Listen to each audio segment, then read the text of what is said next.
Hello and welcome back to the GB Fantasy Football channel. In today's video, we're going to be looking at a few differentials ahead of that Game Week 36 deadline for Sun Dream Team. Only 2 weeks left, and then we're off for the break for the summer. Only to look forward to it again in July and kicking off again in August. If you like today's video, don't forget to hit that thumbs up, it'd be greatly appreciated, and subscribe to the channel. We're trying to push towards 50 before the end of the season. Hopefully, we can finish strong and have a fantastic season. Comment down below on how yours is going. What are you aiming for the last few weeks? Topping your mini league, pushing into a certain rank? I want to hear all about it. Let's get into the video. With it being a double game week, quite a few on this list will be geared towards that. However, there's the odd one or two maybe that we're targeting singles for the back end of the season. But the first one up is Manuel Ugarte of Manchester United. Now, prior to last weekend at home to West Ham, he was a minutes monster. He was getting past that magical hour mark every single week, even though the majority of the team had been rested from Europa League to Premier League. He's been picking up assists, bonus points, tackles. Him and Casemiro, when playing in a dual role in midfield, have been fantastic. Mainly focused points-wise towards the Europa League, but still picking up the odd points in the Premier League as well. I feel like with Manchester United's double, they've got the Europa League final and the Premier League fixture against Chelsea this week. Will he play in both? These are the big questions that we have to ask ourselves. I think he does, and I think he's going to pick up quite a few points as well. He's a rogue shout. No double with this player. However, he seems to very much be number one at the minute. And there's a lot to play for, despite not having a lot to play for. And that is Beto of Everton. Now, this week, they're well and truly safe. They're not going to go down. They're certainly not going to make the Europa League or Conference League places. But one thing they do have is to give Goodison Park a send-off and a farewell that ground deserves. And I feel like they're going to be up for it. They're going to want to win that game at all costs. He scored in the last two games. He scored back-to-back. He's picked up a 10-pointer last week away to Fulham. And he's going to play. There isn't any way or any doubt in my mind that Everton win that game. But can he be on the score sheet? They've got a very good fixture this week at home to Southampton. Despite Southampton putting up better defensive numbers recently, even holding Manchester City to a 0-0 draw last week, despite not trying to play any football. Ruben Dias, what are you saying about that one? But I think Beto, he could get on the score sheet this week. Could do really, really well.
Tottenham asset on our hands here, Dominic Solanke. Similar to Jeremy Doku. Will he play both games? If he does, fantastic. He's played 3 out of the last 5. 2 of them did not play. However, in the 3 that he has played, he's scored in each one of those fixtures. Now, we assume he's going to be saved for the Europa League final against Manchester United. But if he can squeeze in that Friday fixture, because it is a decent gap, you've got Friday to Wednesday. Time-wise, it's enough. But will Ange take the risk? I'm not sure. Can you get a double out of him? Can you have the potential for a goal in each game? He showed in the Europa League against Bodo Glimt. The striker instincts are very much there. Any rush from that previous injury that he had this season has been knocked off. He will more than likely be in the England squad as well for the upcoming, whatever they are. England are playing, they're not friendlies. I think they're playing Senegal, but who really cares at that stage? But he will be in the squad. Tottenham, Solanke, there's goals in that team normally. There was woeful at the weekend at home to Palace, but clearly all their eyes are on the Europa League now, and they just couldn't get themselves up for it. Solanke has big potential once again. He's on penalties, we believe. And Manchester United's defence has been really, really poor. And for that reason, makes the list. Mateta makes the list. Now, his goal scoring prowess has very much fallen off a cliff recently. His last goal was a stunner against Arsenal in the Premier League a couple of weeks back. Since then, he's hit a dry spell.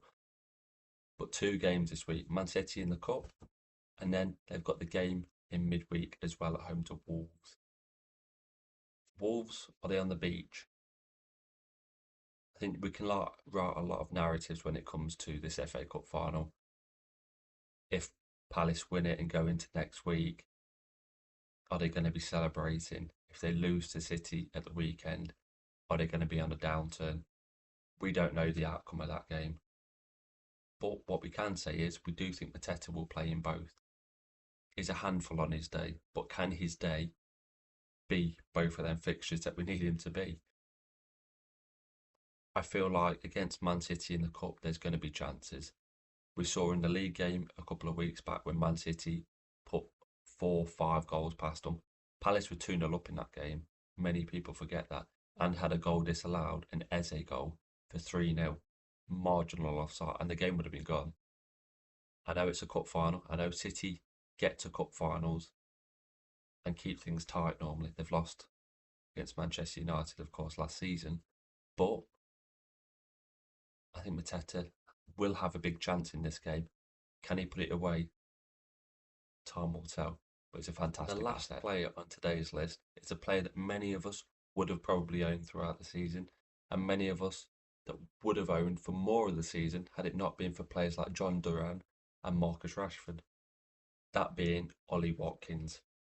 Now, the man is a goal-scoring machine when it comes to Aston Villa. He got them to where they was last season. He got them in the Champions League. Villa haven't really been able to maximise him this season. As I said, he's been rotated quite a lot with the 2 players previously mentioned. He's picked up a few niggles here and there. But that's all a thing of the past. Right now, he's got 2 fixtures in front of him before the end of the season. That's Tottenham and Manchester United. 2 teams that are 17th and 16th in the league. Yes, that is Tottenham and Man United, that far down the league. Both eyes for those teams very much on the Europa League. One will pick up the trophy and end up in the Champions League. The other one will look at probably their worst season in recent history by a country mile. Villa, on the other hand, do they have one foot in that Champions League door? Forest stumbled again against Leicester at the weekend. Chelsea lost to Newcastle. There's a space up for grabs, and Villa have got their eyes on the prize. I feel like Manchester United and Tottenham with these 2 fixtures are going to be heavily rotated. Specifically the Tottenham game this week, I don't feel like any of their starters will play. It's just going to be mass rotation. And Villa, I think, could put a lot of goals past them, talking 3-4 at least. It's going to be bad, in my opinion, that is. Watkins is a rogue shout with huge potential. We've seen it in previous seasons when he goes off and hits these incredible spells of goal scoring runs. Can he get 2 or 3 goals in these last 2 fixtures? Yes. The only problem with Watkins, there's no bonus normally, and you're not looking at tackles, things like that. It's simply shots on target, goals. But to me, I think Watkins could be the hidden surprise package on this list today. That concludes today's video of the Game Week 36 differentials. Thank you very much for watching, it's been greatly appreciated. If you wouldn't mind, subscribe to the channel. We are, as I said previously in the video, trying to get to 50 before the end of the season. Be a huge ask, but it would be greatly appreciated. Comment down below. I want to hear all about your teams and how things are going. Like as well, if possible. Thank you very much for watching, and you will be seeing me in a new video very soon.